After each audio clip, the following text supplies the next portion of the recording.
Hi guys! So for today's vlog, another vintage cake ang ipapakita ko kung paano ko siya natapos. So this cake is a third time na na-order sa amin nitong client na to. So every year is umu-order sila sa amin nung cake para sa anak nila. And that's Athena. So by this time, 11 years old na yung bata. And eto nga, ang napili nilang team is yung vintage ang dating. Yung parang old-fashioned na cake. So, meron siyang calligraphy dun sa ibabaw na may happy birthday, ganyan. So, ito talaga yung pinaka-struggle ko, guys. Sobrang hirap. Ang pinakamahirap na nagawa ko talaga yung calendar na may mga numbering 1 to 31. Diyos ko, parang 3 hours ko yata siyang inulit-ulit. Na hirap akong gawin. So, paano paliitin yung mga numbers. So, ganun din ito. Ang struggle ko naman dito is okay naman na siya yung paggawa nung happy birthday. Kaya lang, nung naglalagay na ako ng gold sa ibabaw, ayan,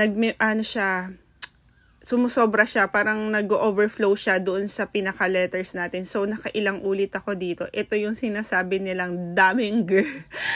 Ang dami ko talagang girl pagka ganito, guys. So, hindi ko naman siya mahindian kasi nga itong client na to is ilang beses na talaga silang umu-order sa amin. Syempre, ang gagawin is aayusin na lang natin, 'di ba? Tsatsagain ko to kasi gusto ko din talaga yung design ng cake. Ang ganda.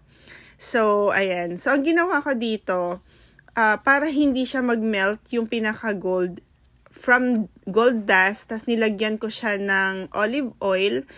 And sinamahan ko siya ng konting icing para magtiken yung pinaka pang-pipe natin dito sa ibabaw. Ayan. So, naging okay na siya after na hinaluan ko siya ng gold.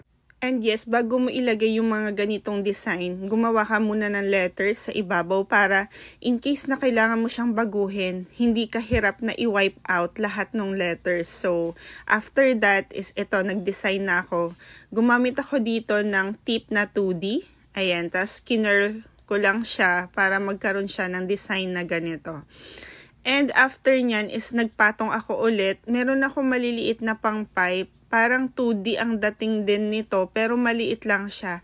Actually, dapat pag yung design niya is patwirl din. Kaya lang yung kamay ko biglang nagpa-curve lang siya. Pero napansin ko na maganda rin naman yung kinalabasan. So, tinuloy ko na siya. Hindi ko kasi ito pwedeng ulitin or i-wipe out kasi sasama yung pinakaibabaw. So, ang gagawin mo na lang, itutuloy mo na lang siya. Which is maganda rin naman yung kinalabasan. Ayan, tinuloy-tuloy ko na lang siya yung pagpapipe ng ganitong design hanggang sa matapos siya dun sa pinakalikod.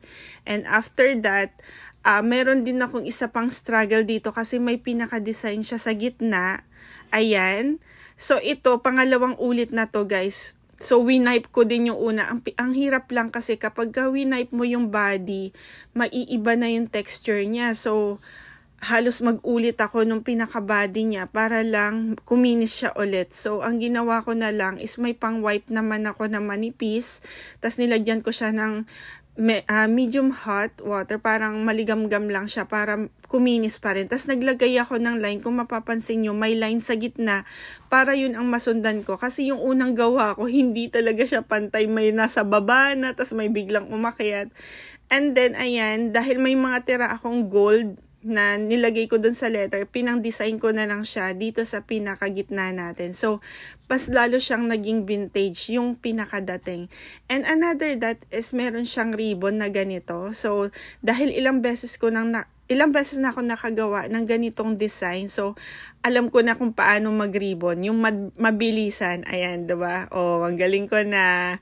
Ayun lang. So, may natutunan din ako. Anak ko, YouTube ko pa yan kung paano yung pinakamadaling paraan at magandang pagre-ribbon, pagtatay ng ribbon. Ayan. So, ayan, 5 piraso yung ribbon na yan. So, ilalagay lang siyang design dun sa pinaka-cake natin.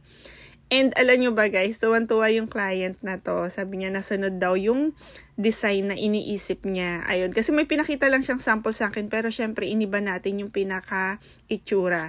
And yun nga, sinamahan ko siya ng cream dun sa ibabaw. Actually, dapat pink lang lahat to. Kaya lang hinaluan ko siya ng cream na color para mas makita yung design ng cake natin. And eto na siya nang matapos. Don't forget to subscribe. Meron din kaming YouTube channel. Please follow us, Rosil Pablo. And ayun, don't forget to like and share. Thank you po sa panonood. Bye!